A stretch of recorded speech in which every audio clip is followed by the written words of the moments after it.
When my son hid his wedding from me, I could still have kept quiet. A grown man does not need a father's permission to stand before a county clerk. But 3 days later, his new wife called and said, "You have to give us money for the down payment." That was when I understood the wedding had not been hidden from my temper. It had been hidden from my question. Now listen to why I was waiting for that call. That Tuesday, I came home before lunch and saw my phone face up on the kitchen table. I usually put it screen down when I want quiet. That day, my hand knew what my head was refusing to admit. 3 days earlier, Sam Reynolds had called. We had worked together at a credit union before we both retired.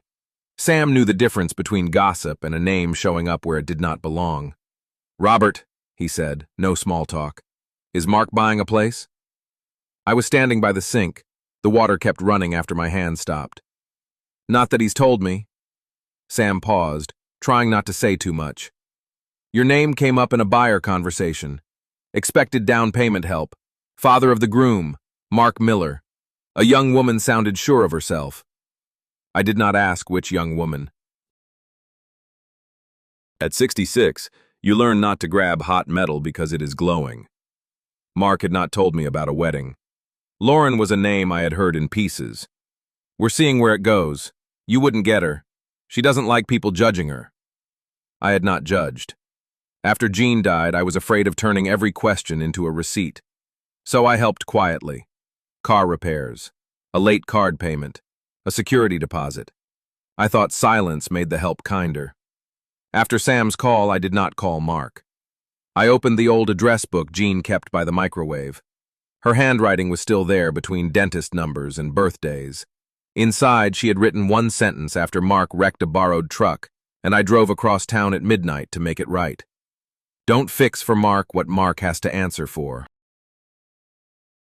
Back then, I thought I was saving a boy. The boy was 34 now. Sam gave me the name of the real estate agent, Elaine Porter. I called her from the kitchen, beside that old book like Jean might object if I lied to myself. "Mrs. Porter, this is Robert Miller. I am not asking about a client file. I am asking whether my name has been used as money." She went careful. "Mr. Miller, I can't discuss their transaction." "Then don't. Just tell me if anyone said I had agreed to help with the down payment." The line went quiet until I heard the refrigerator kick on. "I understood you were aware," she said. "I did not know my son got married." That changed her breathing. Not sympathy, alarm. "They told me it was a courthouse ceremony. 3 days ago." There it was. Not from my son. Not from a photograph or a call. From a stranger realizing she had been handed a family secret as if it were a financing plan. "Who said I was helping?" I asked. The bride used the phrase family down payment help. Mark did not correct her. Mark did not correct her. That was my son, silent until silence became permission. "If they call again," I said, "do not treat my name as a source of funds." "Then I need to hear that from you in writing soon," Elaine answered, "because earnest money is due tomorrow." The call came the next morning at 11:40. I was not surprised. A person waiting for a blow sometimes smiles when it finally steps out of the dark and becomes a hand. The number was not in my contacts. I turned on recording, set the phone flat on the table, and answered. "This is Robert." The woman's voice was young and already annoyed, as if I had kept her waiting. "Robert Miller? This is Lauren, Mark's wife." She said wife the way some people say regional manager. The title had been acquired. Everyone should respect it. "Congratulations," I said. "Thank you." The words had no thanks in them. "Mark probably hasn't had a chance to tell you. We got married. It was small, just for us. Just for us." I looked at Jean's note in the old address book. I could hear my wife from years ago. Small is when you don't invite people. Secret is when you are afraid of the answer. "If it was for you," I said, "then you already made your decision." Lauren paused, not embarrassed, recalculating. "We made the decision, yes. But now we need a place. We found a good townhome. The price is still holding. So you have to give us the money for the down payment." There it was. Not could you help. Not can we talk. Not Mark wanted me to ask. Have to. The words landed beside my phone like a receipt with no signature. I took off my glasses and wiped one lens with a paper towel. Say that again, please. Say what again? What I have to do. She let out a sharp breath. You have to give us money for the down payment. You're his father. He's your son. We're family now. I laughed once, quietly, without joy. I was waiting for this call, Lauren. The line went still. Somewhere near her, a pen clicked. She had prepared too. I told her my name had reached a real estate office before my son had reached his father. You've been checking on us, she said. Nobody has to check on me. People only have to say my name where it doesn't belong. She recovered fast. Mark told me you were difficult. I thought you would at least be happy for him. I congratulated you. Congratulations don't buy a home. We need a start. The townhome won't wait. Mark said you have retirement savings. That hit harder than the number. She was not guessing from the outside. She had already been shown the shelves of my life and chosen which one should open. I asked who told her. Mark, she said. He's your son. She expected anger at him. Then the story would be easy. Controlling father attacks new wife. I did not give her that. I asked how much. $64,000. Down payment and closing costs. After that, we'll handle it. When did you find the townhome? Why does that matter? If it was after the wedding, that is one thing. If it was before, it is another. Lauren laughed. Robert, we're adults. Adults plan. Adults plan with their own money until someone else agrees. For the first time, the polished tone cracked. If you say no now, Mark will never forgive you. She was wrong about what frightened me. I was not afraid Mark would hate the no. I feared he would forgive himself for needing my yes. Lauren, I don't discuss $64,000 with someone who became my relative in secret and then announced my debt. So you're against our marriage? No, I'm against your math. She went quiet. That phrase had hit the plan, not the feeling. Does Mark know you're calling? He's right here. Too fast. If Mark had been beside her, he would have grabbed the phone by then, angry or ashamed or both. Put him on. He can't talk right now. He can get married. He can look at townhomes. He can count my retirement. But he can't say hello to his father? Lauren's voice hardened. We wanted to avoid a scene. Mark knew you would start checking, judging, making him feel 12 years old. He was protecting our family from your control. There it was. The order of operations. Control was bad. My money was family. My silence was expected. My consent was optional. Tell Mark there will be no money today, I said. No money tomorrow either. If he wants to know why, ask when you first told Elaine Porter I was the down payment source. She pulled in air. Elaine called you? That was the useful part. She had named the agent herself. Thank you, Lauren. That is enough for now. I ended the call, saved the recording, and labeled it Lauren, 3 days after wedding. Then I called Sam. You got it? He asked. Yes, she named Elaine. Sam swore softly. Then you need the office address today. Tomorrow your son is supposed to put down earnest money. I took Jean's pen from the chipped coffee mug by the stove and wrote the address on an old utility bill. Above it I had already written 3 words: wedding, debt, townhome. Now I added a 4th: earnest money. That phrase looked smaller than $64,000. That was what made it dangerous. People lose smaller amounts because they can call them temporary, refundable, almost nothing. Pride loves numbers that look survivable. I sat there with the phone face up again. For the first time in years, I did not invent an excuse for Mark before I knew the facts. If he wanted a secret wedding, that was his life. If his wife had already written me into the first line of their housing plan, that was mine. And mine was about to be removed. Elaine Porter's office sat between a title company and a coffee shop in a low brick strip center north of Columbus. People came there smiling, carrying folders, talking about square footage as if a floor plan could fix a life. I came with Jean's pen and Lauren's demand call. Elaine met me before the receptionist asked my name. She was in her late 50s, neat, careful, the kind of agent who had seen family help turn into family pressure before anyone signs a thing. "Mr. Miller, I cannot show you their whole file," she said in the conference room. "I don't need the file. I need the line where I became money." She did not argue. She opened a manila buyer folder, covered the personal details with a yellow legal pad, and turned one sheet just enough for me to read the source of funds note. It said, "Down payment expected from groom's father, Robert M., family gift." I did not touch the paper. I just looked until the words stopped moving. That was no longer family talk. It was a note in a transaction file. "When was this written?" I asked. "Last Wednesday." I counted back. 2 days before the wedding. Were they married then? No. Lauren said they were going to the courthouse Friday. Mark barely spoke. She handled most of the conversation. That sounded like my son. If somebody confident put a hand on his elbow and said, "Let's go," he went. Then later called it his idea. Did she say I had agreed? Elaine adjusted the legal pad.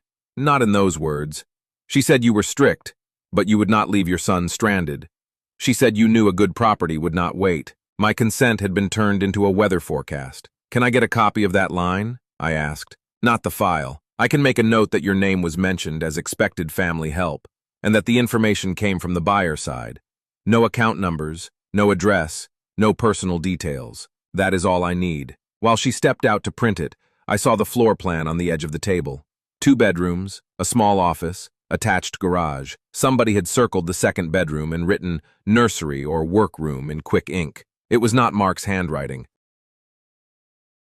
Mark printed like a man filling out forms at a mechanic's counter. These letters ran fast, decorating rooms with money nobody had agreed to spend. Elaine came back with 1 page. Under her letterhead, 1 clean sentence. Buyer representative noted expected down payment gift from Robert M., father of Mark M., based on information provided by Lauren Hayes Miller. The date sat above the wedding like a nail. "They are due here tomorrow?" I asked. "Tomorrow afternoon. Paul Reeves is holding the unit. 5,000 earnest money. It goes into escrow, but the agreement lets him keep some or all if the buyer backs out without seller fault." "Does Mark have 5,000? Elaine looked down at the folder. "Lauren said he could pull it from savings. She said the rest was coming after the family conversation." After the family conversation. Again, I was in a future where strangers had already assigned me a role. "If they come tomorrow, don't say I was here." Elaine's mouth tightened. "Are you trying to catch them?" "No. I want to hear who calls my silence consent first." She studied me, not as an angry father, but as a man whose name had been made useful without his signature. Outside, I sat in my car and read Elaine's note again. Robert M., father of Mark M., family gift. 3 small labels, and between them stood my son, silent while someone else made my retirement sound available. I called Mark. 3 rings, then voicemail. "Mark, call me before you sign anything connected to that townhome." 5 minutes later, I sent a text. "Do not sign anything with my name or my money in it." The message changed to delivered. Still no answer. Lauren called first. I let it go. A text arrived almost at once, too polished to be surprise. "Robert, please don't pressure Mark. He's a grown man. If you decided to punish us for getting married privately, just say that." There was the new story. I had not refused a false obligation. I had punished a wedding. I wrote back only once. I did not promise money. She answered, "A good father doesn't need paperwork to help his son." That line almost worked because I had lived too long trying to be that kind of good. I had paid bills before they became lessons. I had turned fatherhood into a quiet emergency fund, and then wondered why my son hated needing it. Sam called while I was still in the parking lot. "Paul Reeves is the sales rep on that unit. He likes deadlines. If Mark puts down earnest money tomorrow, getting it back won't be simple." "How much?" 5,000. 5,000 was not 64,000. That was exactly why it could hurt. Small enough for pride to call manageable, large enough for Mark to feel trapped once it was gone. "Will you stop him?" Sam asked. I looked at my unanswered message. "No. I will see who leads him to the table." I went back inside before driving home. Elaine was sliding the folder into a locked drawer. "One more thing," I said. "If they come tomorrow and mention me, don't argue. Ask, Has Robert Miller confirmed the amount in writing? Elaine frowned. That may put your son on the spot. He is already on the spot. He just thinks the spot is mine. She looked at the drawer. If he signs the earnest money agreement, Paul will treat it as voluntary. You understand that? I do. And if he loses money? I almost answered like the old Robert. The old Robert would have said, I will cover it if I have to. Then I saw Jean's sentence in my head, sharper than ink. Then he loses his, not mine. Elaine did not like that. Her face said so before her mouth did. That's hard. Yes. He's your son. That is why I need him to see the table before I pull him away from it. She nodded slowly, not approving but understanding the difference. Tomorrow, if Lauren tried to make my silence a promise, Elaine would not fill in the blank. On the drive home, Mark finally read my text. The mark changed while I sat at a red light. I waited through the green and got honked at. Still no answer. Instead, Lauren sent another message. Mark is upset because you are trying to make our marriage about your control. We will handle the townhome ourselves if you insist on hurting him. We will handle it ourselves, after $64,000 and my name in a buyer file. It was almost beautiful, the way she could place independence on top of someone else's wallet. I did not answer. If I did, she would turn every word into proof that I was the storm. Mark called the next morning at 10:27. Not early enough for a sleepless son, not late enough for a son proving he did not care. Dad, he said, no hello. What was that text supposed to mean? His voice was rough and angry. Behind it I heard Lauren, not as a sound but as an order of words. Good morning, Mark. Don't do that. Why shouldn't I sign anything? Because your paperwork may include me. He gave a short laugh. Lauren said you started digging. Digging was useful. It made me a man with a shovel near someone else's happiness instead of a father who had received a demand for money. I started after your wife called and said I had to give you $64,000. Something went quiet on his end. She didn't say it like that. I recorded it. The silence hardened. You recorded my wife? I recorded a person who gave me a debt I never agreed to. He breathed out, and in that breath I heard every old rescue I had performed without a receipt. We're married, he said. Can you accept that part? I already did. The question is why I learned about it from a down payment line. For a second he said nothing. Then, lower, come over. But don't bring your credit union interrogation voice. I will bring one question. Of course you will. The call ended before I could say I was not against the wedding. Maybe he knew that. Maybe Lauren had already made sure he could not hear it.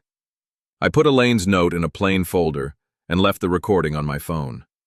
I did not plan to play it first. If I opened with proof, Mark would hear victory. I needed him to answer before Lauren answered for him. At the door of their rented apartment, a new white artificial flower wreath hung crookedly against the old paint. Wedding clean on a hallway that smelled like laundry and old carpet. Lauren opened before I knocked twice. Hello, Robert. She stood like a woman who had already become the household and was waiting for the old owner to understand it. Lauren stood in the doorway of Mark's rented apartment, wearing a pale house dress and a thin gold ring she displayed without lifting her hand. The hallway smelled like old carpet and dryer sheets. Behind her, the apartment looked cleaner than I remembered, but not settled. Unopened wedding card sat beside a laptop open to a mortgage calculator. Hello, Lauren Hayes, I said. Her face tightened. It's Miller now.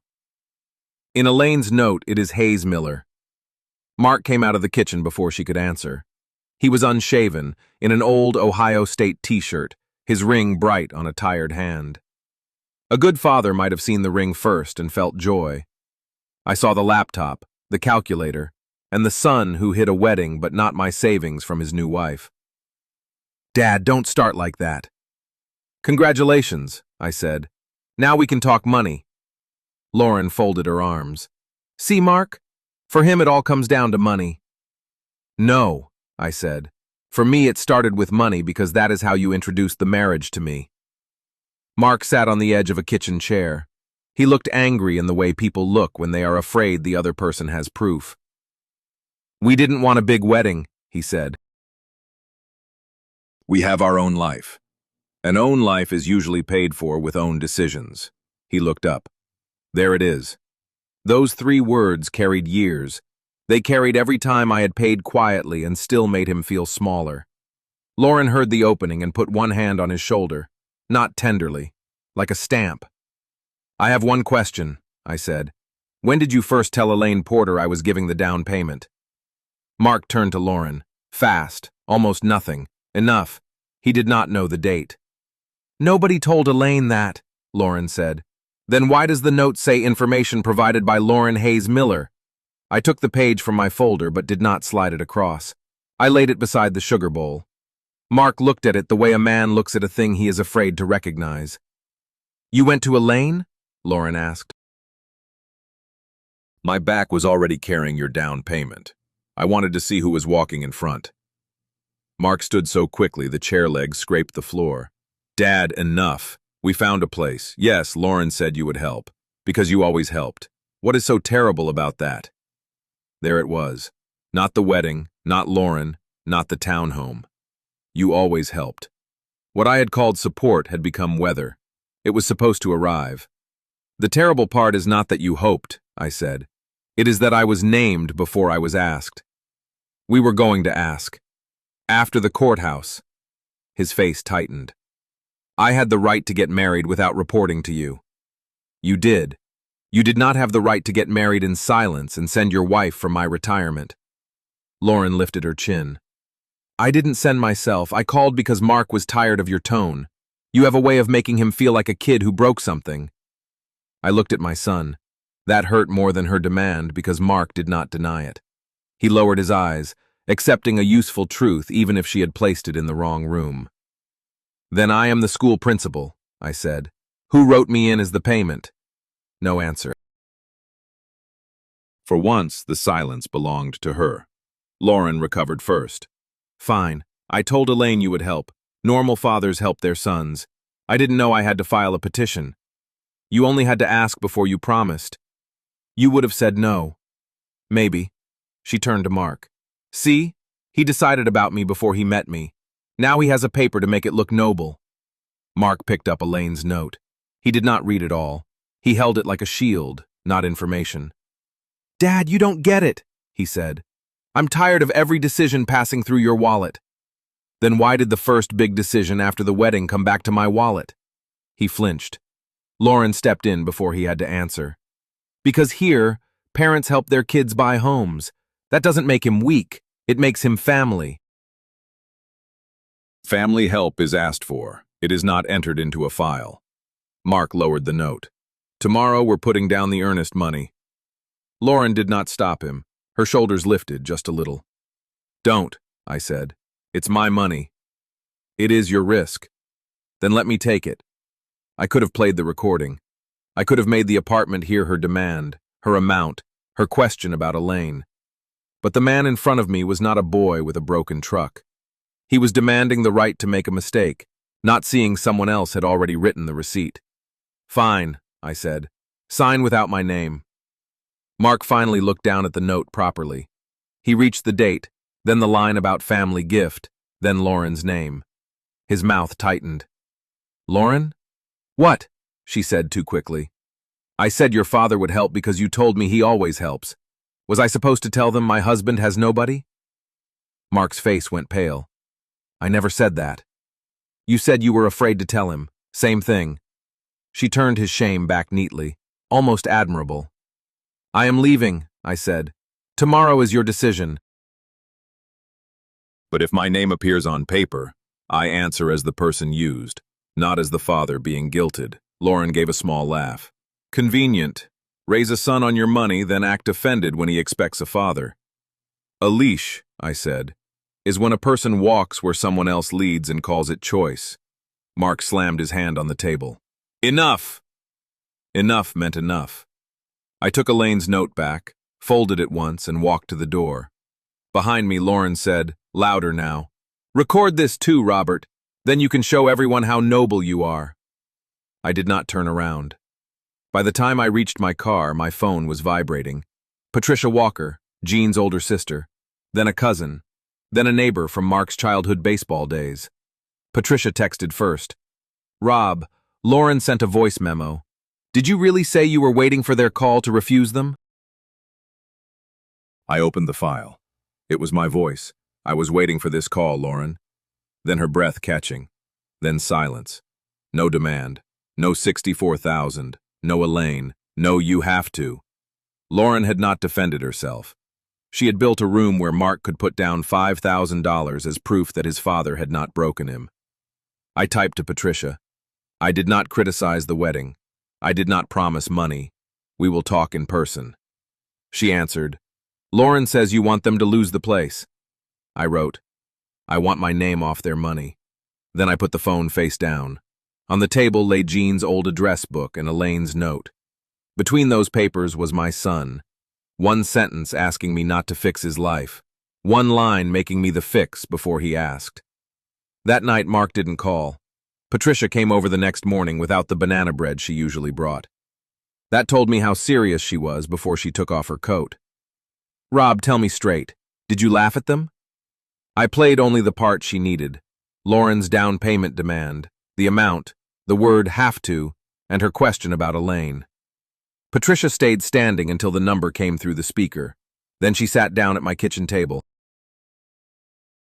She cut that out, she said. Yes. And Mark? Mark wants to put down earnest money today. Patricia pressed both hands to her face. She had known Jean longer than I had. She had also seen me save Mark in ways that looked loving at the time and expensive later. You have to stop him, she said. I tried. No, really, stop him. Really stopping him means paying before he understands why he was led there. My phone buzzed. Elaine, they are here. Paul Reeves is with them. Lauren says you will confirm the transfer tonight. Mark brought a cashier's check. I turned the screen toward Patricia. Her face changed. I'm coming with you. No. If you come, Lauren gets a family jury. I need Mark to hear one question. If he loses that money, he may hate you.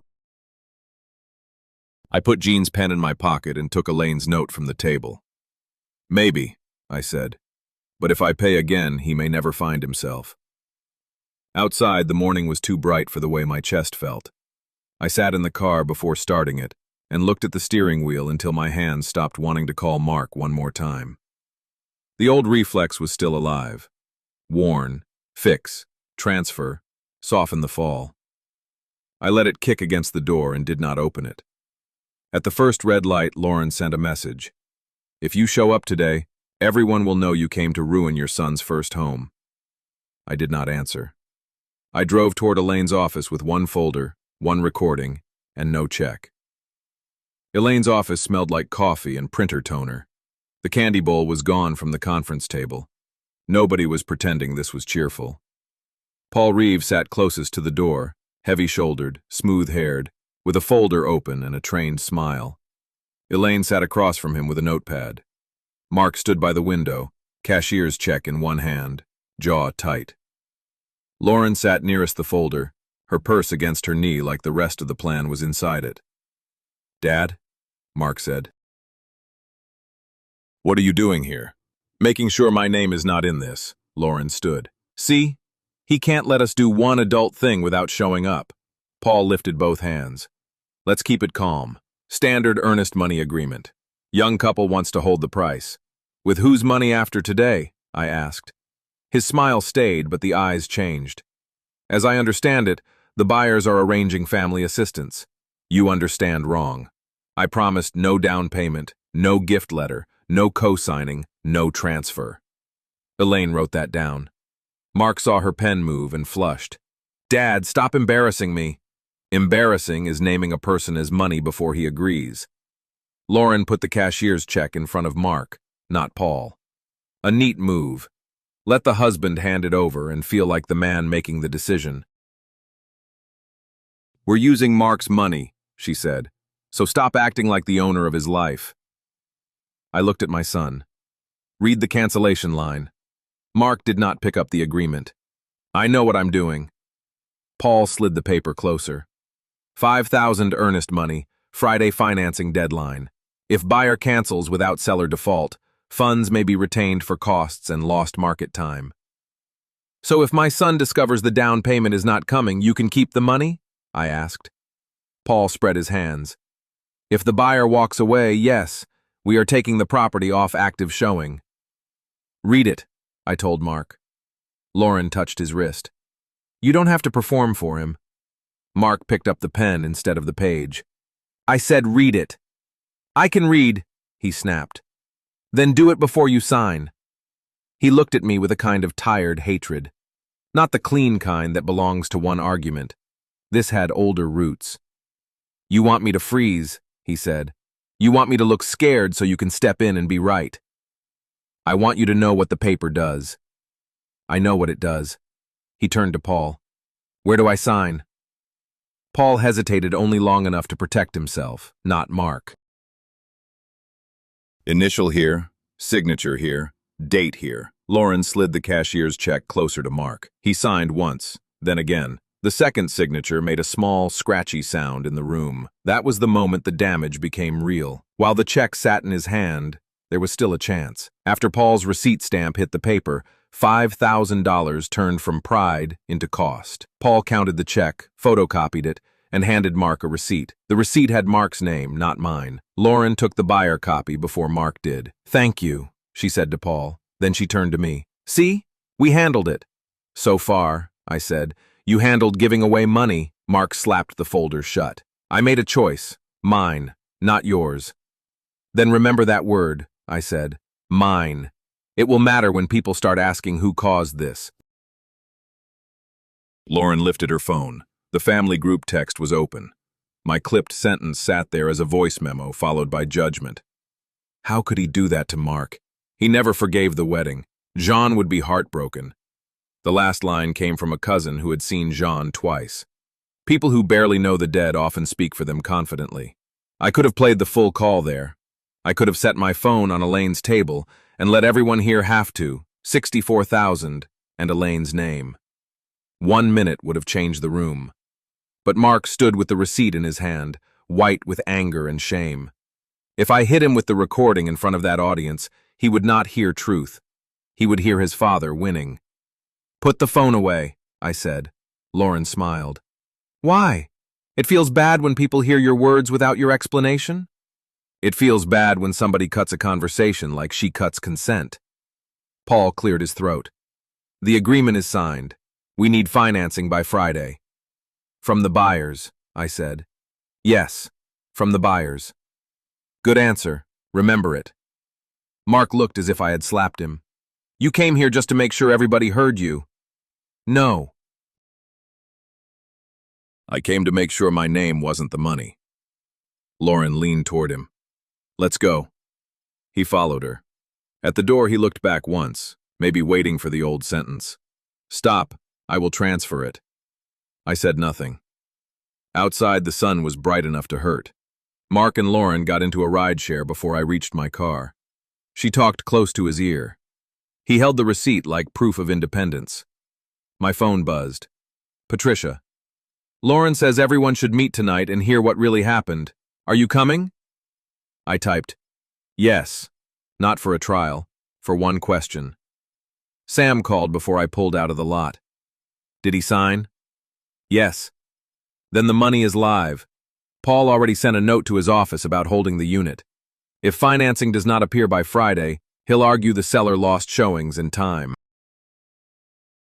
Can Mark get it back? Maybe some, maybe none. Depends how hard Paul wants to be and how clean the paper is. I looked through the windshield at the office windows. Elaine stood inside with her notepad against her chest. She saw me looking and gave a small shake of her head. Not at me, at the thing that had just happened. Robert, Sam said, 5,000 is not a lesson you enjoy watching. I know. Then why do you sound calm? Because if I don't sound calm, I will call him and offer the 64. Sam was quiet long enough to understand. Don't. I won't. The promise felt like holding a hot pan with both hands. Patricia sent the address and time. 7 o'clock. Her house. Mark and Lauren had already agreed, which meant Lauren wanted an audience and Mark wanted witnesses. Both were bad signs. I drove home and printed nothing. I did not make a packet. I did not prepare a speech. The recording stayed on my phone. Elaine's note stayed in the folder. The receipt was Mark's, and I would not pretend it was mine because I knew how to read it better. Lauren texted while I was making coffee I did not want. Tonight, please don't embarrass Mark in front of his aunt. If you can be decent, say you overreacted and this can still be fixed. Fixed meant paid. I wrote no answer. The more she used family language, the more every sentence pointed back to my account. At 6:30, I put on a clean shirt and stood in front of the hallway mirror longer than usual. Not because I cared how Lauren saw me. Because Mark would look for weakness, cruelty, triumph, anything he could use to avoid the receipt in his pocket. I practiced one sentence and hated myself for practicing it. I am not against your marriage. I am against being named as money. Then I stopped. A rehearsed father sounds like a lawyer. Mark already thought I brought documents instead of a conversation. Patricia's house smelled like apples and starch, the way it always had. She kept a white cloth on the dining table even when there was no holiday. That night, the cloth looked less like hospitality and more like a place where evidence might be laid out. Mark's car was not outside. Lauren's was not either. Good. I had 2 minutes with Patricia before they arrived. "Are you sure about this?" she asked at the door. "No." That answer startled her more than a confident one would have. "Then why come?" "Because if I don't, Lauren gets to play the cut audio without the full room. If I do, Mark may think I came to corner him. Both are bad. One is worse." Patricia looked tired. "Jean would hate this. Jean would hate all of it. Don't make her vote." She swallowed and nodded. Behind her, the family group text kept lighting up on her phone. Lauren was already writing before she arrived. At 7:04, headlights swept across the front window. Mark came in first, receipt folded in his jacket pocket, jaw set. Lauren followed half a step behind him, carrying her phone in her hand like a witness. "Good," she said, looking at me. "Now everyone can hear what happened." I sat across from my son. "Yes," I said. "Everyone can hear one question." Patricia had set out coffee, water, and sliced apples nobody touched. George sat at the far end with his hands folded. My niece Carol leaned against the counter, already uncomfortable. Mark sat across from me. Lauren sat beside him, close enough that her knee touched his chair. Her phone lay on the table, screen up, family chat open. She had brought a display, not a defense. "We're not in court," Patricia said, though the table looked like families put people on trial there. "Good," Lauren said. "Then maybe Robert can stop acting like a prosecutor." Mark stared at the tablecloth. Carol went first because younger relatives often think fairness means speaking before they understand. "Uncle Rob, it sounded harsh. They got married and everyone hears you saying you were waiting for the call. I was waiting for a money demand," I said. Mark rubbed his face. "Again with the money." "Yes, because Lauren called about money before you called about the marriage." Lauren's eyes filled on schedule. "I said it badly. I was scared. We were trying to start life." Patricia looked at Mark, not Lauren. "Why didn't you call your father after the wedding?" He swallowed. "Because I knew what it would become. Questions, checks, that tone. Who is she? What does she do? How will you pay?" I wanted one thing in my life that didn't go through Dad's approval. Lauren put her hand on his wrist. Exactly. He was afraid of being made small again. That was the danger in her. She did not invent Mark's pain. She found the real place and built her lie beside it. "Approval is not the same as payment," I said. Mark looked at me then, eyes dry and angry. "It is with you." George shifted in his chair, but Mark had already opened the door. "You help," he said, "and then it hangs there forever." Dad fixed it. Dad knew better. Dad saved the day. I wanted to get married without feeling like a kid bringing home a bad report card. The room went quiet. Even Lauren did not interrupt. She did not need to. Mark was defending her plan with his own wound. "So the first proof of independence," I said, "was a $5,000 receipt tied to my down payment." He stood so quickly his chair hit Patricia's sideboard. "See? That's you. You don't care that I'm happy. You care that I didn't fill out the form right." Patricia reached toward him. "Mark, that's not fair." "No, Aunt Pat, it is fair. Everybody thinks Dad is quiet and generous because he pays and doesn't talk. I lived with the other side of that. Every rescue came with a silence that made me feel stupid. That was the damage I had been afraid of. Lauren's story had found real fuel. If I argued too hard, I would only prove her point. I took out my phone. Listen to the whole call. No. It has the amount. It has the word have to. It has Elaine's name. I said no. His voice rose. Because you brought proof instead of a conversation. Lauren stood. We're leaving. Friday is 2 days away, I said. If financing does not appear, Paul can keep the earnest money. Mark picked up his folded receipt from the table. Then I'll find financing, without you. And there it was. He would rather risk losing his money than admit someone had used his pride as a handle. That was no longer talk. That was damage. Lauren guided him toward the hallway. At the door, Mark slowed, maybe waiting for the old sentence. Wait, I'll cover it. I kept my hands on the table. He left without his jacket. The door closed gently. That made it worse. A slam would have been easier. Patricia stood at once. Give me the full recording. I'll send it to everyone. No. Rob! No! She slapped her palm on the table. The apples jumped on the plate. They are dragging you while you sit here being honorable. I am not honorable. I am careful. If I send that file now, Mark hears only that I beat his wife in front of family. And if you don't, he loses money. He already put it at risk. George took off his glasses and rubbed them with a napkin. Robert, are you sure this isn't punishment? I wanted to answer fast. Pride loves fast answers. But George's question was clean. No, I said. I'm not sure. Patricia looked at me as if I had confessed to something. That's why I am not touching his money, I said. I am not adding mine, taking his receipt, posting the call, or deciding his marriage. I am only refusing to be written in as a payment. The room settled around that, not comfortably. Truth rarely sits like a guest. Patricia picked up Mark's jacket from the chair. What do I do with this? Give it back when he comes for it. Don't explain the receipt. Don't defend me. You want him to notice the cold? I want him to notice what he left. My phone lit up. Elaine. Lauren asked me to prepare a timing note for the financing deadline. She said you would apologize tonight. I showed Patricia. Her anger changed direction. She isn't stopping. No. Then what are you doing tomorrow? I write down what I am not. I left Patricia's house with Mark's jacket still on her chair. The night had turned cold, and that bothered me more than it should have. When Mark was 8, Jean said, "Let him be cold once." I went to school anyway. He never knew. Halfway home, Lauren sent a message. After tonight, Mark finally understands you are not a father. You are a controller. Do not contact us until you are ready to help. I read it at a red light and put the phone down. The old Robert would have answered with paragraphs about the call, the receipt, the difference between help and being spent. Lauren wanted paragraphs. Paragraphs could be clipped. At home, I placed Elaine's note, Patricia's text, and the demand call file name on one sheet. Not a packet for the family. A map so Payne would not rearrange the facts by morning. At 12:40 in the morning, Mark's number lit up and vanished before the first ring finished.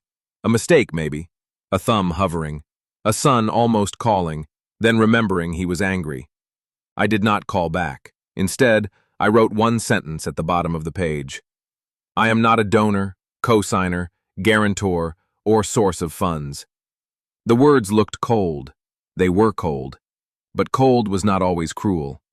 In the morning, I called Sam. I need that non-consent letter, I said. Now? Before Lauren finds another office willing to hear Dad will help. Sam exhaled. Then come to the senior center office. Bring your ID and the exact wording from Elaine's note. And Mark? Mark is not the first person you notify. The people writing down your name are. That was the part that hurt. I was no longer talking first to my son. I was talking to places where his silence became paperwork. Before I left, Patricia called. He came for the jacket, she said. Mark? Yes, he looked awful. Did he say anything? He said thank you and asked if I thought you hated Lauren. I closed my eyes. What did you say? I said hate was too much work for you. That almost made me laugh. Almost. Then he asked if I still had the voice memo. Lauren wanted him to play it for George again. I told him I had heard enough cut things for 1 week. Good. Patricia was quiet. Rob, he is not only angry at her, he is angry at you for being right in a way that costs him money. I know. That is a hard kind of right. Yes. When I hung up, I stood in the kitchen with the folder under my arm and Jean's note on the table. I wanted to drive to Mark's apartment instead of Sam's office. I wanted to hand him the full call, the Elaine note, the clean explanation. I wanted to make him understand before Friday charged him for not understanding. But understanding delivered by a father too early becomes another rescue. It lets the son stay angry at the hand that pulled him back, instead of looking at the road he chose. So I drove to the senior center where Sam kept a tiny office for volunteer financial safety consultations. The parking lot was full of older people walking slowly toward tax help, Medicare forms, and coffee in paper cups. I was not there because a stranger had scammed me. I was there because family had learned to use my name before my signature. Sam opened the door with a blank form already on his desk. You ready? I took out Elaine's note, Patricia's text, and my ID. No, I said, but write it anyway. Sam's office was barely an office. 2 metal filing cabinets, a small desk, a printer that sounded tired before it started, and a bulletin board full of warnings about scams. Most people came there because a stranger had called pretending to be a grandson in jail or Medicare on the phone. I came because my real son had become quiet enough for someone else to use my name. Sam read Elaine's note once, then read it again. They didn't forge anything, he said. I know. That makes it messier. People think fraud only counts when someone signs your name. Most damage starts earlier, when someone says you'll probably help and everyone behaves as if that is close enough. He turned his keyboard toward himself and began a clean document. Wording, he said. I, Robert Miller, am not a donor, co-signer, guarantor, co-borrower, or source of funds for the proposed purchase by Mark Miller and Lauren Hayes Miller. Any statement of my oral consent is inaccurate unless supported by a signed writing from me.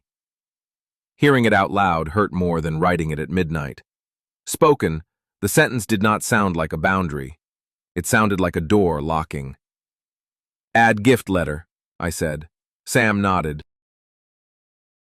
No gift letter, no retirement account transfer, no pledge of future payment.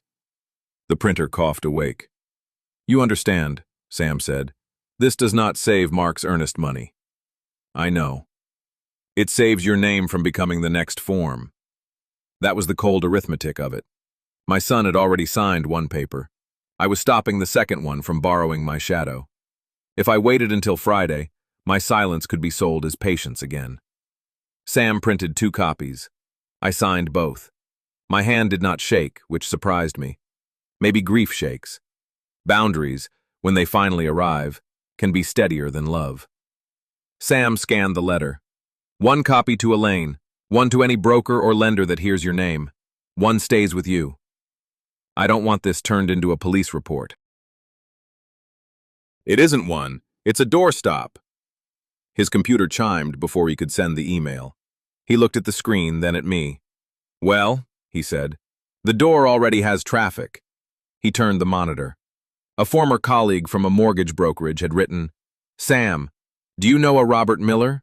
Young couple says groom's father will confirm down payment gift, but they don't have the letter yet.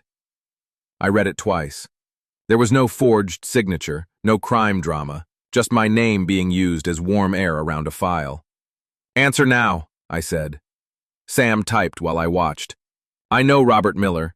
He has not confirmed any gift, co-signing, transfer, or source of funds support. Do not treat oral statements from third parties as his consent. Too hard? He asked. Accurate. He sent it. Then we emailed Elaine the signed non-consent. Sam added a short line. Please attach to any buyer file or communication involving Mark Miller, Lauren Hayes Miller, Paul Reeves, and the townhome unit.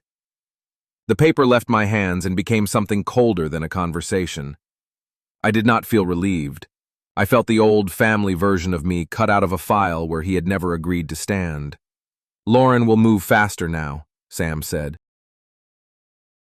If the father route closes, she needs either another source or a better villain. She already has the villain. Then she will need another source.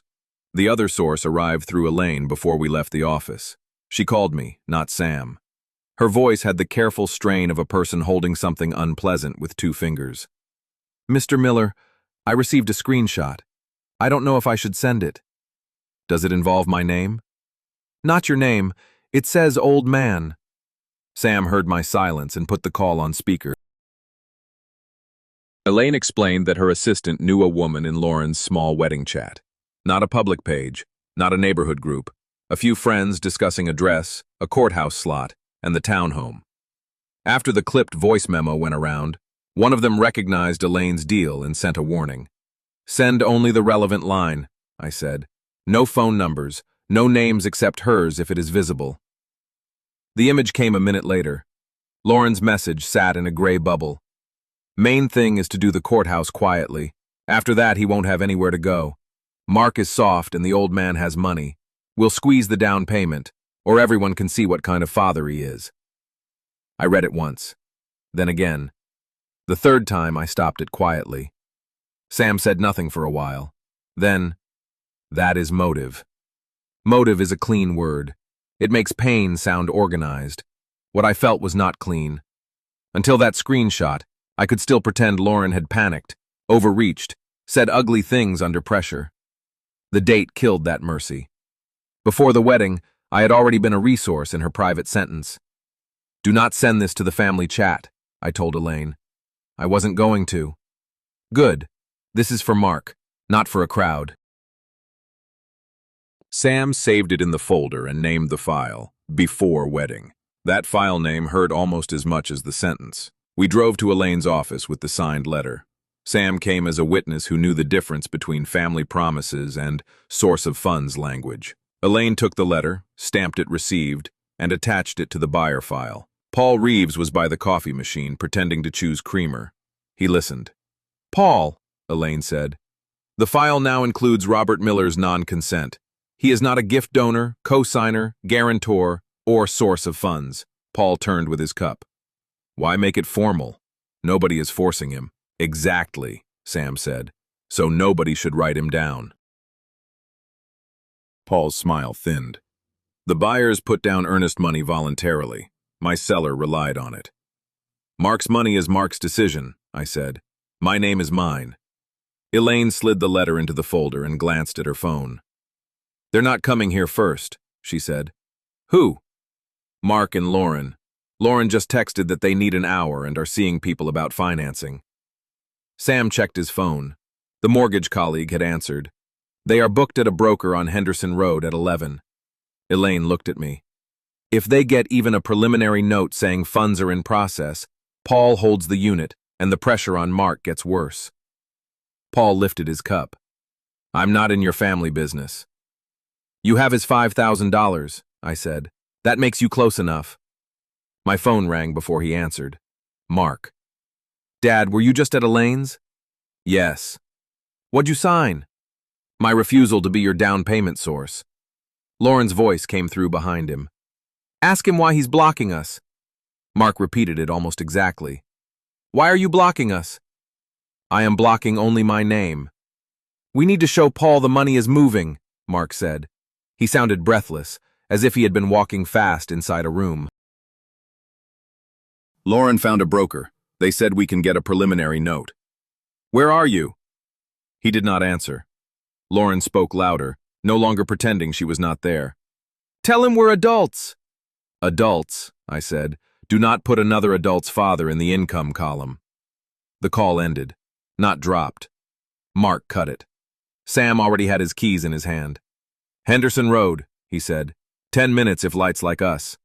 Elaine stood in the doorway of her office. "If you go in angry, she wins." "I know." "And if Mark sees you as chasing him?" "He already does." "Then give the letter to the broker, not a speech to your son." That was good advice.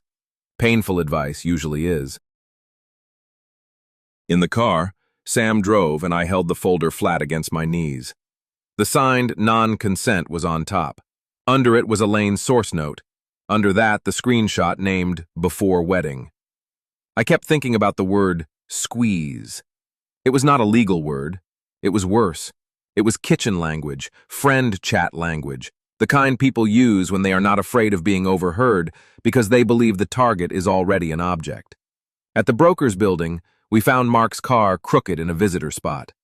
Lauren's purse was visible on the passenger seat, open, a corner of the earnest money receipt sticking out. I did not touch it. I did not even slow down near it. Through the glass door upstairs, I saw Mark sitting across from a young loan officer. Lauren stood beside the desk, leaning over a form. I could not read the whole page from the hallway, but I could read one line because she had turned it toward Mark. Planned sources of down payment. Below it, someone had already written, personal savings, help from father. Sam looked at me. Now, he said. The loan officer looked younger than Mark.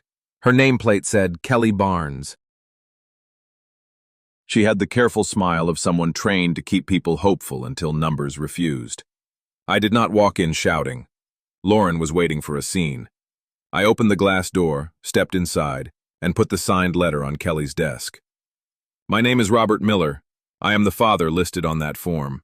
I am not a source of funds. Kelly's smile changed into work. Mark closed his eyes.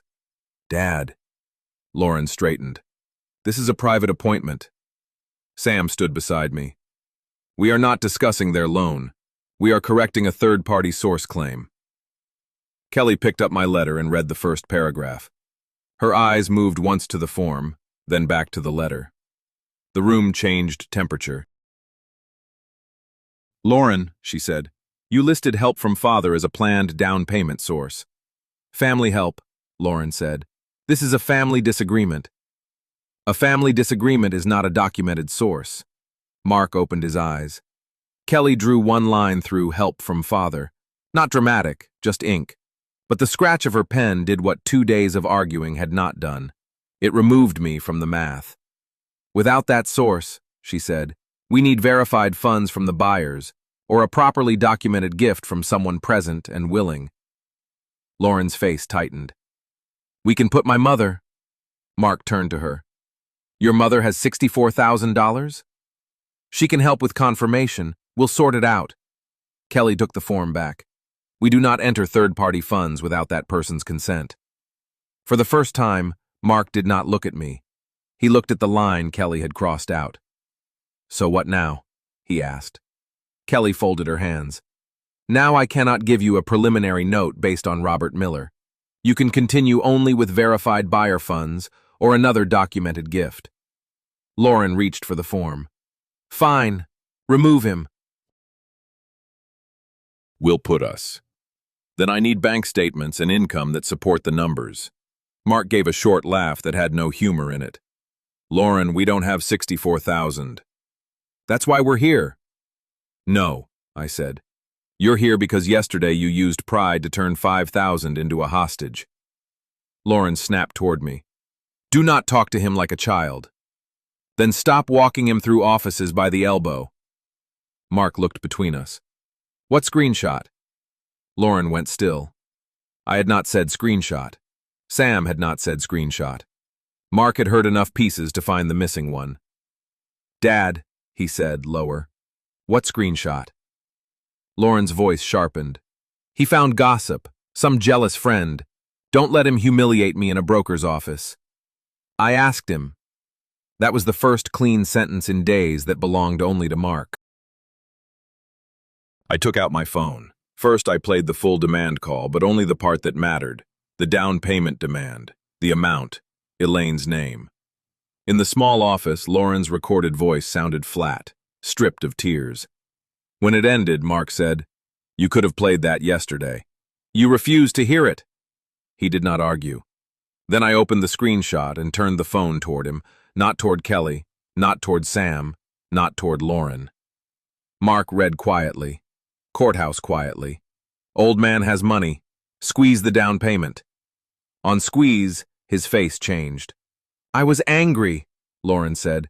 It was a joke with friends. Before the wedding, Mark said. People say stupid things before weddings.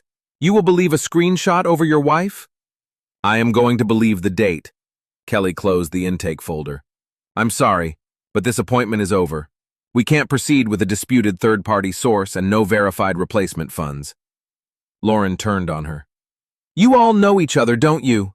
Kelly's face cooled. No, I know a form. That did more damage than anger. A form just sits there and refuses to pretend. Mark lowered himself into the chair again. For 2 days, when Lauren said, "Let's go," his body had obeyed first. This time he stayed seated. "Mark," she said, "I need a minute." "For what? So your father can poison you?" "For the word squeeze." Sam shifted beside me but did not speak. He let the word do its work. Lauren looked at me then, and for the first time, there were no tears prepared. You wanted this. You wanted him to choose you. No, I said. I wanted my name out of your financing. You could have helped and received gratitude. The room caught that word. Gratitude. Not family, not trust, not start. A price. Mark looked at her. Gratitude? She knew she had used the wrong one. I mean, we would have been grateful. Normal people understand that. Kelly stood. Please take this conversation outside. In the hallway, Lauren lowered her voice, so only the four of us could hear. Fine. Robert transfers the down payment to Paul. I delete the voice memo, write the family chat that we worked it out. Mark keeps the unit. Everybody wins. Mark stared at her. You are bargaining with my father? I am saving our home. Our home, Mark said. We don't have a home. We have a receipt and a crossed-out form. Lauren's face hardened. Because he chased us here. No, Mark said, because we did not have the money. He looked at me then, and I saw the second wound arrive. The first had been the screenshot. The second was arithmetic. Do I lose the 5,000? He asked. Maybe, I said. Can you help get it back? Every old reflex in me stood up. This was the question I knew how to answer with action. Call Paul, pay the difference, make the pain stop. Let Mark hate me less tonight and learn nothing by Friday.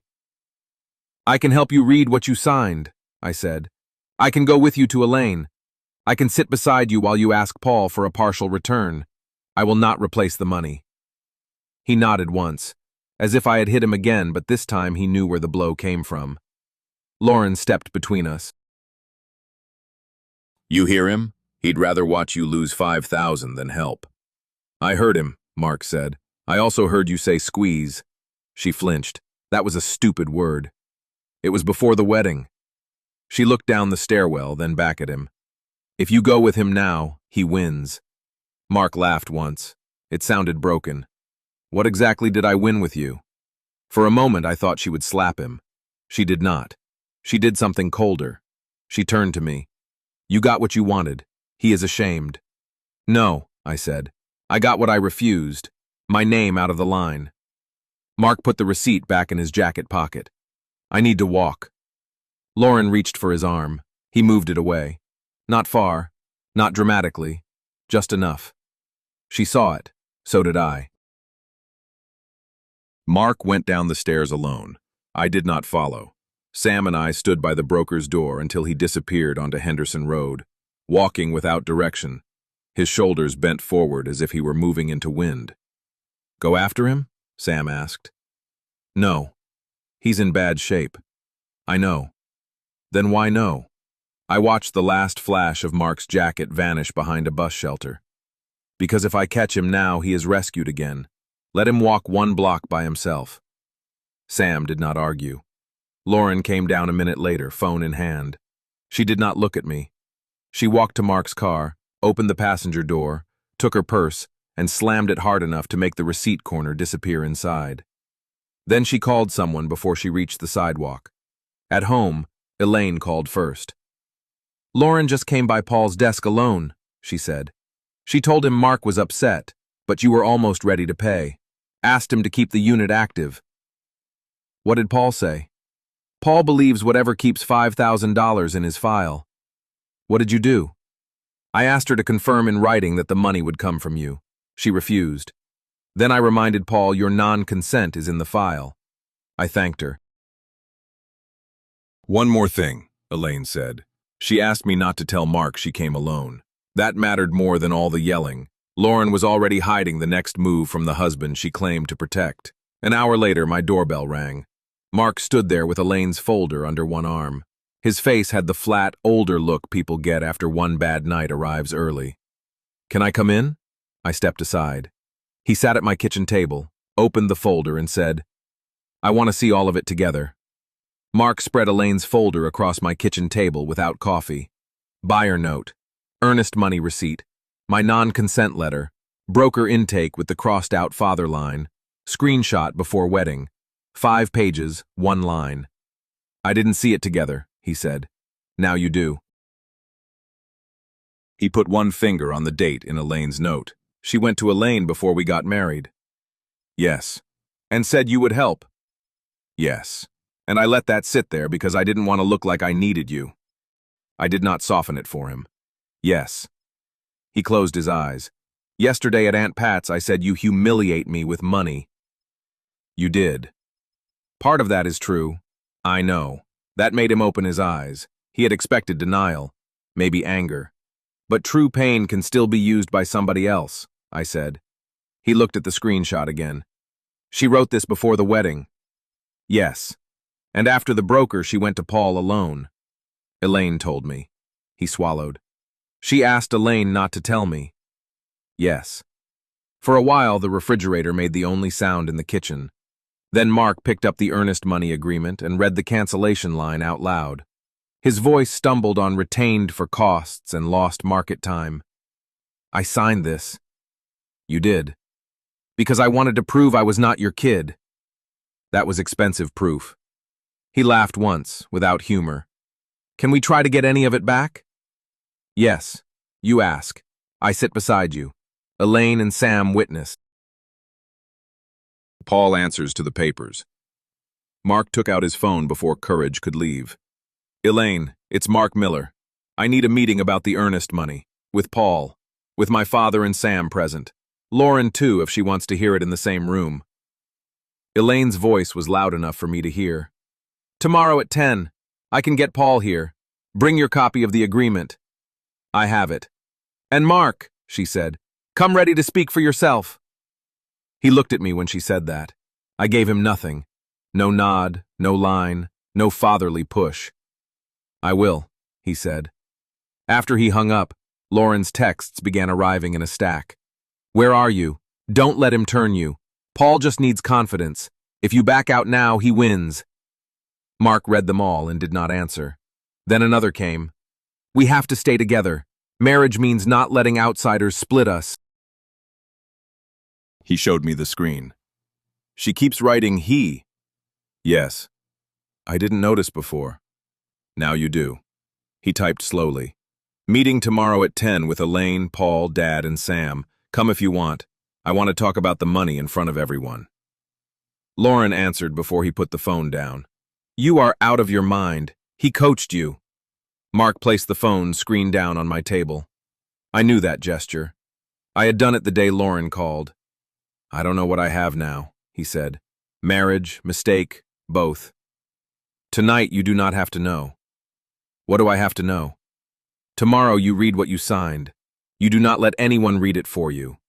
He gathered the folder. At the door he stopped with the earnest money receipt folded in his hand. You still won't pay. No. Even if Paul keeps it. Even then. He nodded, not grateful and not forgiving, but now the loss belonged to the paper he had signed. He did not slam the door. 5 minutes later he texted Patricia himself. I got the jacket, thank you. I'm sorry about last night. She sent me a screenshot with one line from her. He wrote it without being told. Lauren called me an hour later. No Mark in the background. No tears. Business voice. Robert, we can finish this tonight. I agree. That threw her off. Then listen. You transfer the down payment directly to Paul. Not to me, not to Mark. Paul. I delete the voice memo, I write the family chat that we talked and you are supporting us, Mark calms down and the unit stays ours. Who loses? I asked. Nobody. Wrong. I lose the right to my number. Mark loses the chance to understand what he signed. You keep the unit and the family story. Her breathing changed. You want to break our marriage? Your marriage started without me. Don't make me its demolition crew. Do you understand he may not come back to me after this? That was the first honest crack. Not fear of losing love. Fear of losing control over the person who had begun asking questions.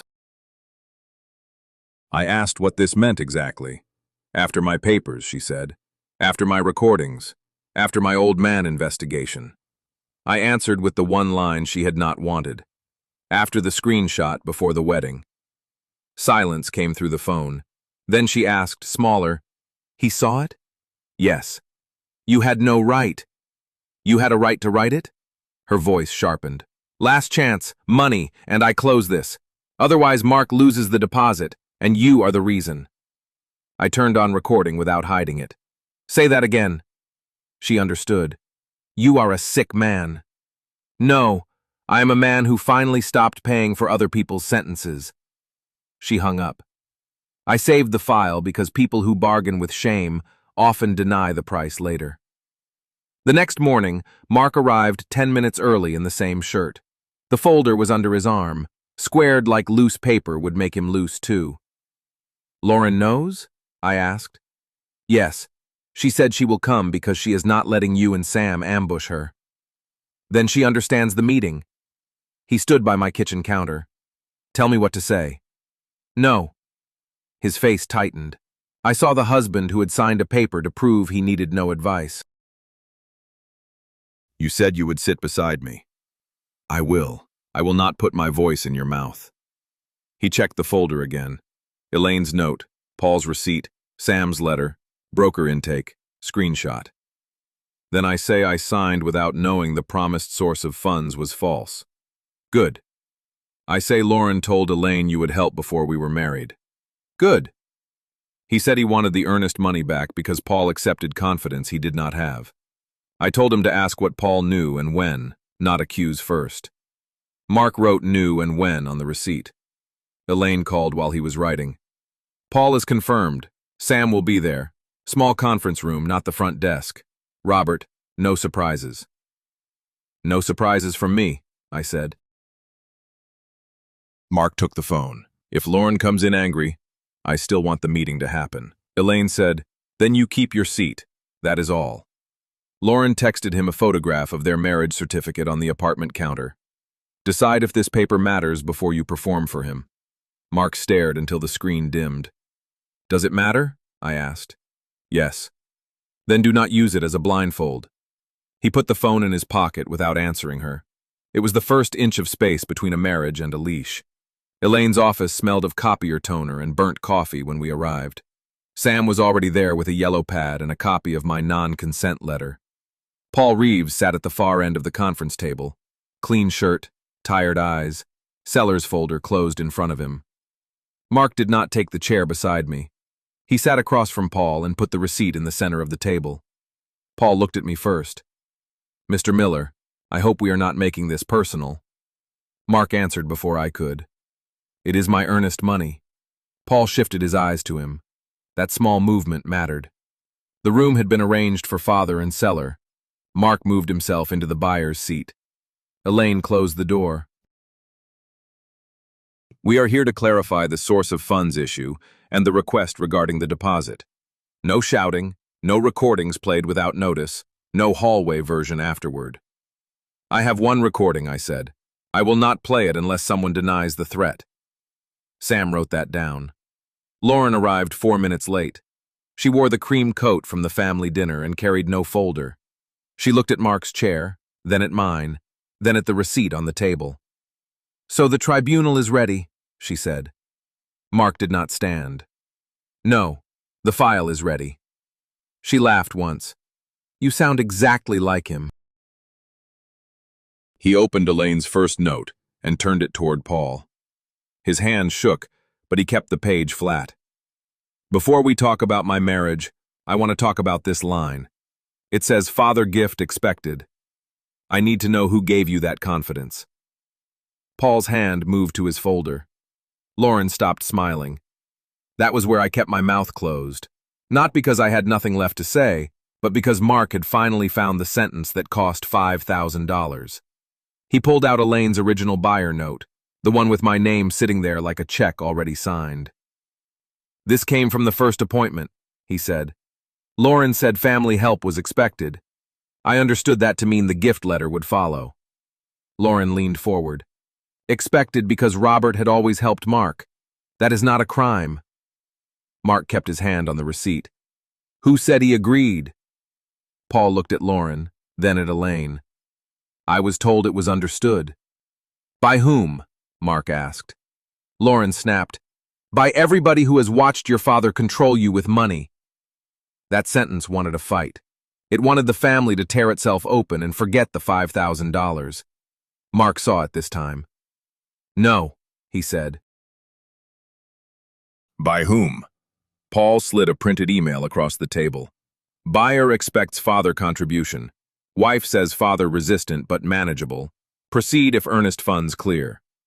Wife. Mark read that word 3 times. We were married 6 days. Lauren's face did not change quickly enough. I used the word because we were married. You used it after you told him I had a father contribution. Because we were building a life. With his money, Mark said. Paul looked like a man calculating whether a clean refund cost less than a complaint and a brokerage file with my non-consent letter attached. Elaine put my letter beside Paul's email. Robert Miller never signed a gift letter, never provided a bank statement, and sent written notice that he would not be donor, guarantor, co-signer, or source of funds. After he found out, Lauren said. Sam capped his pen. That is usually when people send corrections. Lauren turned to Paul as if he were the last adult left. You see what this is? He found a technical excuse to punish us because we got married without asking permission. Paul did not answer her. He looked at Mark. The agreement says buyer default can forfeit earnest money. Failure to obtain funds can count, depending on notice and timing. And if the source of funds was represented falsely, Mark asked. Paul rubbed the folder edge. Then it becomes a dispute. Good, Mark said.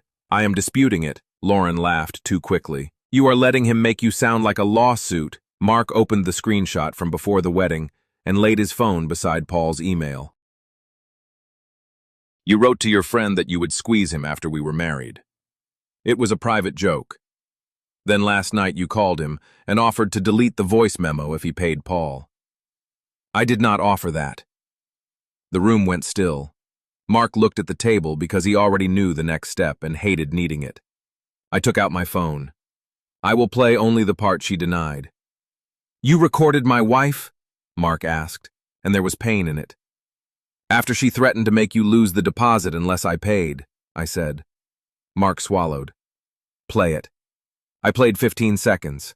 Lauren's voice filled the room. Transfer the down payment directly to Paul. I delete the voice memo. The unit stays ours. Then my question. Who loses? Then her answer. Nobody. I stopped it there. Paul's face closed. Not guilty. Practical. He understood the sound of a future complaint better than the sound of a family wound. Lauren whispered, You trapped me. Mark said, No, you made an offer. Paul lifted both hands, palms down, like he was lowering noise on a machine. I am not here to judge a marriage. Neither am I, Mark said. I am here for the deposit. That was the first sentence in the meeting that had no father in it. Paul opened the earnest money agreement. The seller took the unit off market after your check cleared. There were costs and lost time. Full refund is not realistic. Lauren jumped at that.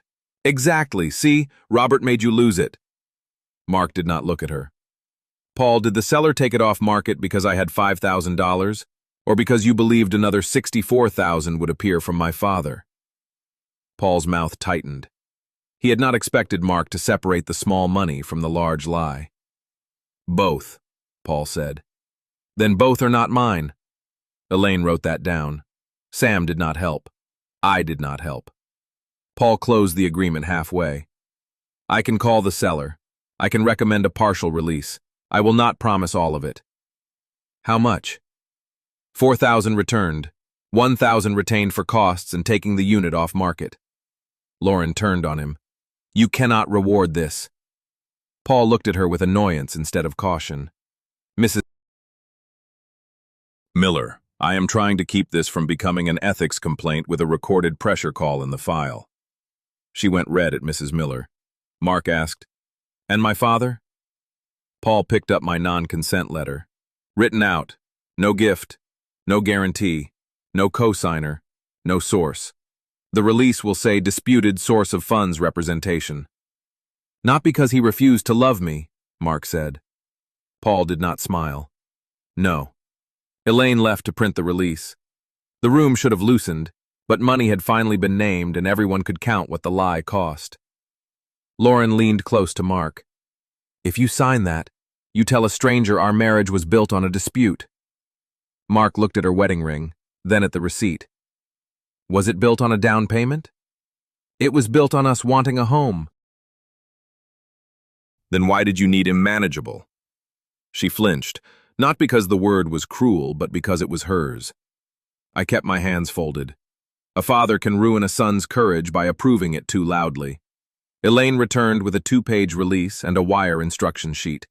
$4,000 back to Mark Miller's account within 3 business days. 1,000 retained by the seller for documented costs. Buyer and seller release claims over this specific earnest money deposit. No statement about the marriage. Sam read it line by line. Add that Robert Miller is not a party and no funds from him were requested, promised, or relied upon after notice. Paul hesitated, then nodded. Fine. Lauren pushed her chair back. I am not signing that. Elaine did not blink. You are not on the earnest money receipt. That cut cleaner than any insult. Lauren had used wife when it helped her reach my wallet, but the actual $5,000 had Mark's name on it alone. Mark took the pen. His hand shook again. If I sign, I lose 1,000. Paul said, yes. If I do not sign? Seller may keep all 5 and we argue later. Mark signed like a man paying tuition for a class he had hated taking. Lauren stood. Congratulations. He bought you back for 4,000. Mark capped the pen. No, I bought $1,000 of the truth. Paul gathered the signed release before anyone could reopen it. Elaine scanned copies and sent them to Mark's email while we were still in the room. Sam asked for the final version, not because he wanted to sue, but because paper has a way of shrinking later when embarrassed people retell it. Lauren waited by the door. Are you coming home? Mark looked at the table where the copies had been. I am going to the apartment. I am not discussing this in the parking lot. He will follow you. No, Mark said. She looked at me, daring me to make him wrong. I stayed seated. I am going home. That answer cost me more than I expected. For weeks I had wanted Mark to see the trap. Now that he saw it, every old habit in me wanted to walk behind him and make sure he did not step into another one. I did not. In the hallway, Elaine handed Mark a printed copy of the release. 3 business days. Watch your account. Thank you, he said. Paul gave him a stiff nod and left through the side door. Lauren followed Mark to the elevator, speaking low and fast. I heard only pieces.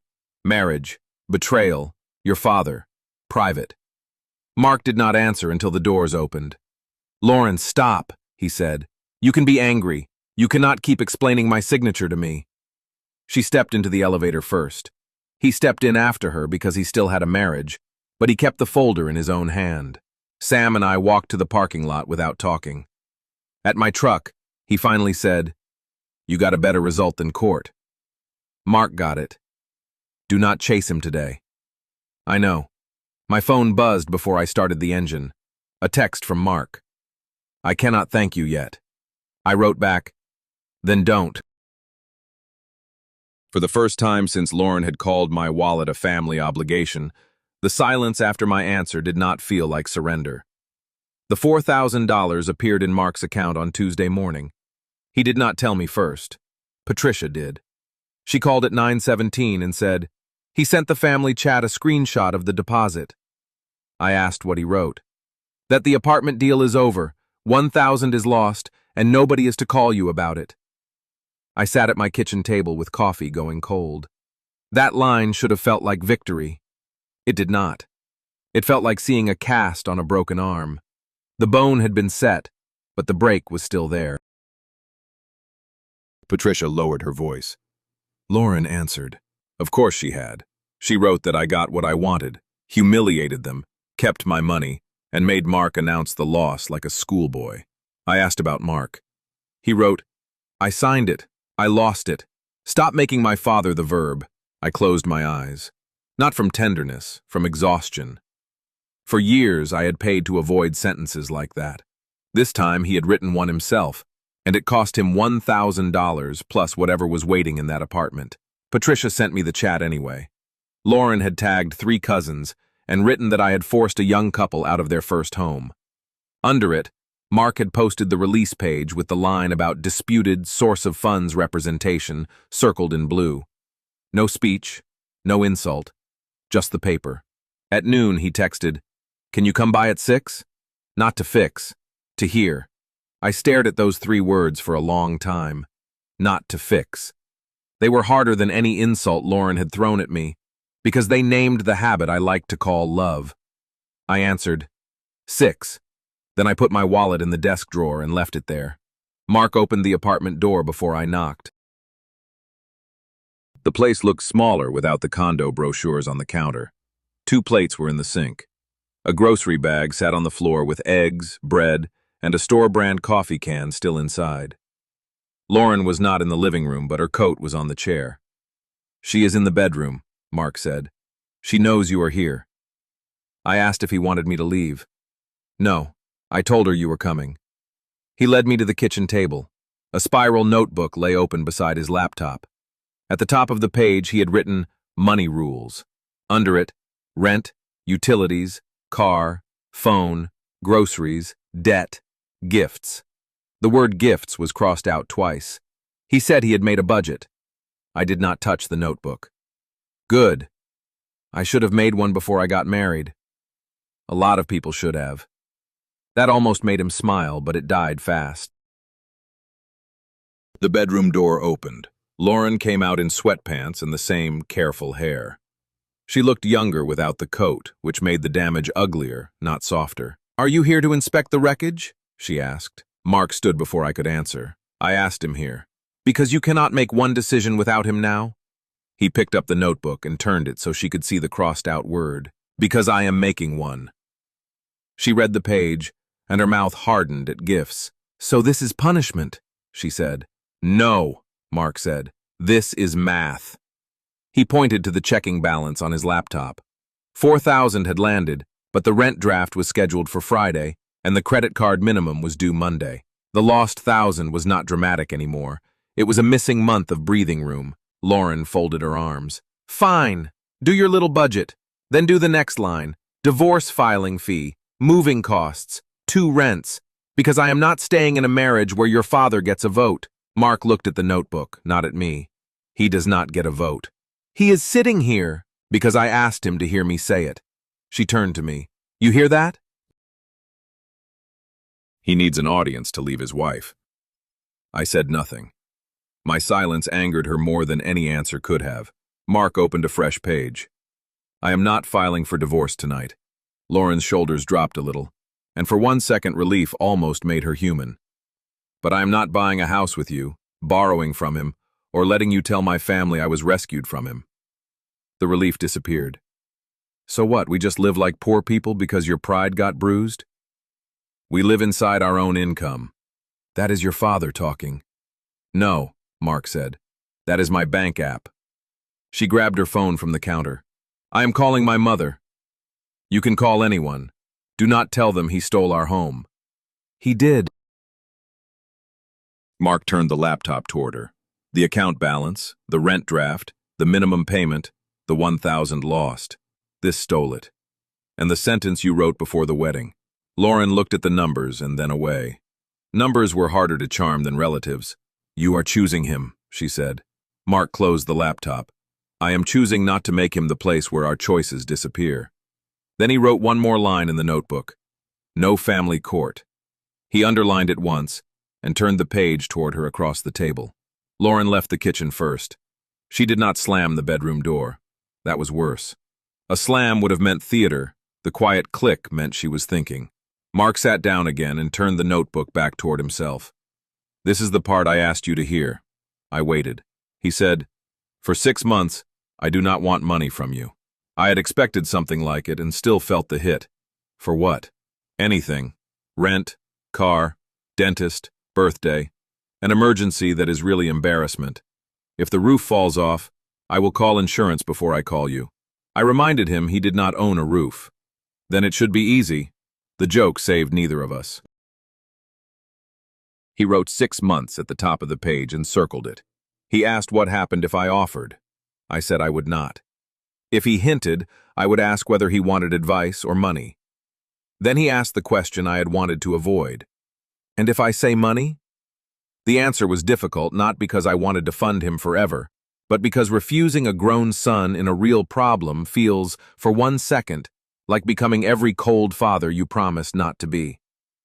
"Then I will ask what you have already tried," I said. He nodded. "Good." Lauren's voice came from the bedroom, muffled but clear.